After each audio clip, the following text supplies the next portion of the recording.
Grabe po ang balita na ito mga kaistorya. Nakakagulat po talaga kasi ang sabi po ay napakalaking kayamanan umano ang inilaan ng administrasyon ni PBBM para mapaganda, para mapayaman ang Pilipinas at para po mapagaan ang pamumuhayan ng mga Pilipino.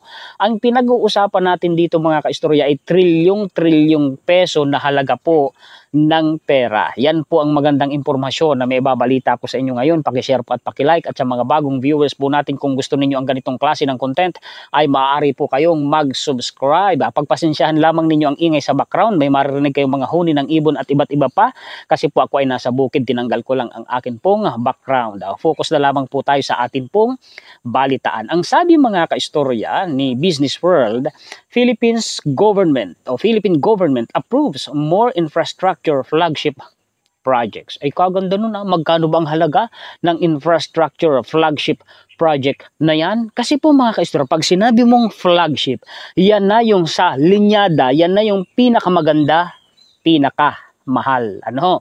Ang sabi po rito, the government has approved more infrastructure flagship projects, bringing the total of 207 projects worth, ito na $178 billion. Magkano ba yun sa piso? 9.86 trillion pesos lang naman. Si PBBM lang po mga kaistorya ang nakagawa niyan. Wala nang iba. Sino bang presidente ang nakagawa na maibangon ang bagsak na ekonomiya ng Pilipinas mula po sa pagkakabalda sa loob lamang ng humigit kumulang 2 taon? Si PBBM lang po ang nakagawa niyan. At hindi lang yan, ito pa, kinargahan ng napakalaking kayamanan ang mga infrastructures sa Pilipinas. Napakalaki po, halos 10 trilyong peso na po ang halaga nito. Ay kung kurakutin na lamang kaya yan.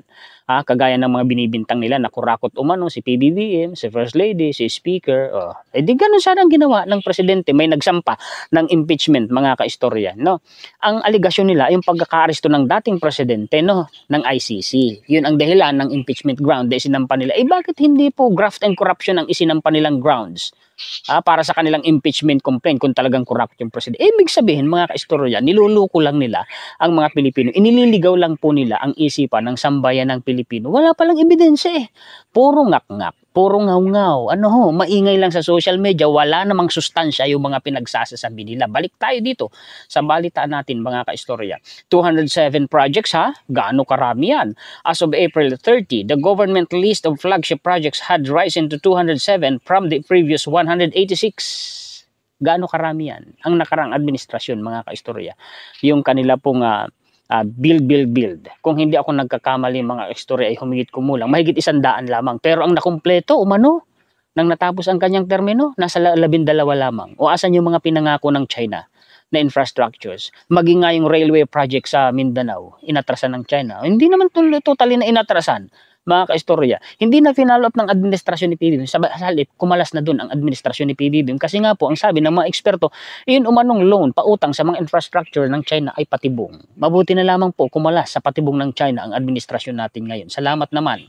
Ituloy natin. These projects aim to lower costs, promote inclusion, and build resilience across the economy. Ekonomiya. Pagpapalago ng ekonomiya ito mga kaistorya. Bababa rin ang inflation. Pagpapababa rin po mga kaistorya ng halaga ng mga bilihin at pagpaparami ng trabaho. Pagpapagaan sa pamumuhay po ng mga Pilipino. Ito pa, this is followed by water resources, agriculture, digital connectivity, health, power and energy, housing and education, among others. Lahat na halos ng sektor, tinutukan, nilagyan ng pera. Nilagyan ng budget. Trilyon peso ang halaga nito Our renewable energy sector, pagpapababa po ng presyo ng kuryente, ranks among the world's most attractive. Kita ninyo. Ngayon lang kasi nag-boom. Mga kaistorya, ang pioneer, kung hindi ako nagkakamali po ng renewable energy or solar energy, wala namang iba kung hindi mga Marcos. Doon po sa Ilocos. Sila po ang pioneer niyan. At nang si PBBM na po, ayan nag-boom bigla yan, mga kaistorya.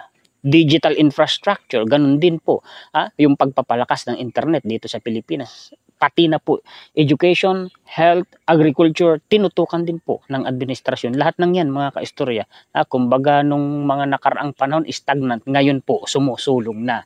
supported by abundant solar, wind, hydro, and geothermal resources and a firm national commitment to sustainability. Yang sinasabi na yan mga kaistorya kasi, yan po yung mga hadlang para pumasok ang mga global investors dito sa Pilipinas, no? Kasi umaaray sila po sa presyo ng kuryente at maging hadlang din umano, ginawa natin ng content ay ang infrastructures. Ayan na, ginawa na po ni PBBM ng solusyon. At literal po mga kaistorya, isang number 1 banking entity. Giant po ito sa buong mundo.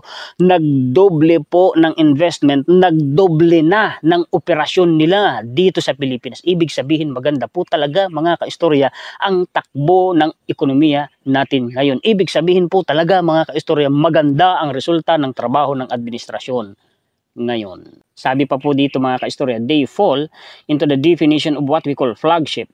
That's why if there's a PPP or public-private partnership that is already private that satisfies the criteria of a flagship, then it can be counted. Pasensya na, bubulol po ako. Hindi niyo ba napapansin ngayon ito pong mga PPPs na ito o itong partnership po ng gobyerno at mga private companies para po makagawa ng mga nagagandahan, mga pang world class na infrastructures dito sa Pilipinas?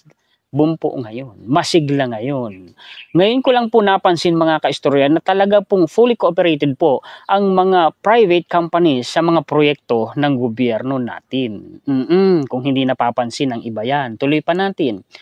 $2 trillion economy, yan yung target po ni PBBM Oo, na mailagay po tayo mga kaistorya doon po sa kalagayang may kaya yung ekonomiya ng bansa natin. Oo, yan yung pong middle income economy na tinatarget ni PBBM. Meanwhile, the Philippines could swell to a 2 trillion economy in the next 25 years. So ang mag-aani dito mga kaistorya, yung susunod na henerasyon. At kumbaga mga kaistorya, yung mga susunod na presidente, magaan na ang trabaho niya. Inihanda na ni PBBM ikinasa na ni PBBM. Kumbaga aanihin na lang po sa mga susunod na taon mga kaistorya ng mga Pilipino at ng susunod na administrasyon yung pinaghirapan ng presidente natin ngayon. Ito na po yung sinasabi ko po na number 1 banking entity, number 1 giant in the world, American entity po ito mga kaistorya. Si JP Morgan ay nagdoble po ng operasyon, ng investment, ng negosyo nila dito po sa Pilipinas. Sino ba itong JP Morgan na ito? Para sa mga hindi nakakaalam kung gaano po kahalaga, kung gaano kaimportante ang JP Morgan. Pag ang bansa mo, pinasok ng JP Morgan at hindi lang basta pinasok, nagdoble pa ng operasyon sa bansa mo, mga kaistorya, may spark yan sa buong mundo. May spark po yan sa mata ng mga big time global investors. Ibig sabihin kasi nun mga kaistorya, maganda ang kalagayan ng pagninegosyo sa Pilipinas. Ngayon, balik sa tanong, sino ba itong JP Morgan na ito? Basahin ko nga sa inyo mga kaistorya. Nasa website tayo mismo ng JP Morgan. Ang sabi dito, JP Morgan is a leader in investment banking, commercial banking, financial transaction processing, and asset management. We serve millions of customers, predominantly in the US and many of the world's most prominent corporate, institutional, and government clients. Yun pala yun Sige pa, ito pa. Gaano ba kayaman ito? Gaano kalaki itong kumpanya na ito? Ang sabi pa rito, our business.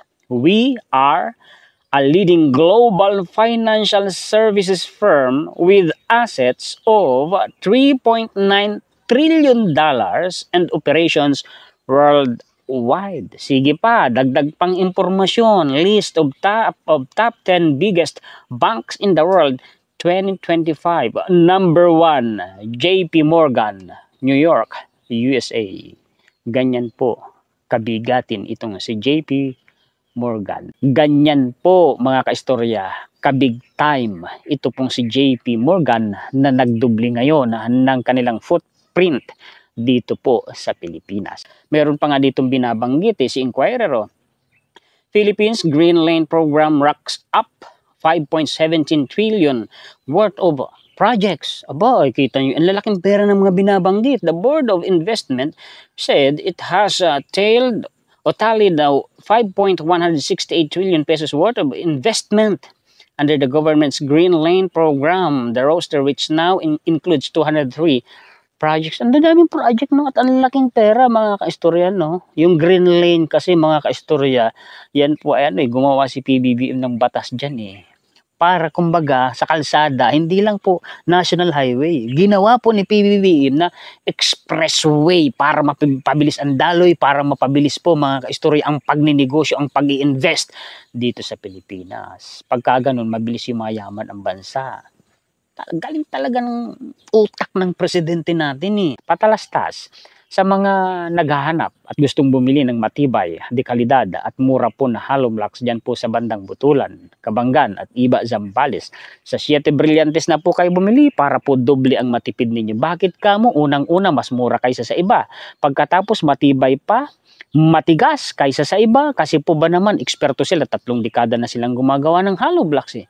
At pag sinabi pa ninyo na kayo ni-refer ni Juan Historiador, bibigyan pa nila kayo ng discount. Kaya doble po ang matitipid ninyo. Screenshot na ninyo ang kanilang contact number at tawagan po ninyo. Ang kanilang exact location ay along Paitan Road, Project 4, Barangay Batonlapok, Butulan, Zambales. Yun po yung kalsada na papuntang Taugtog Elementary School. At ang kalsada na yun ay malapit lamang po sa triangle intersection ng Butulan proper. Yan po ang mga impormasyon, balita, kuro-kuro, opinion, kritisismo, mga kaistorya, komentaryo na maibabahagi ko sa inyo ngayon. Paki-share po at paki-like, at sa mga bagong viewers natin, kung nagustuhan ninyo ang ating content ay maaari po kayong mag-subscribe. Maraming salamat po sa lahat ng mga solid kaistorya natin sa buong mundo. Mabuhay po kayong lahat. Shout out sa inyong lahat. Nagpapasalamat tayo higit kanino man sa atin pong Panginoon. Pasensya na po sa ingay. Bukid po talaga. Ang daming ingay ng mga ibon.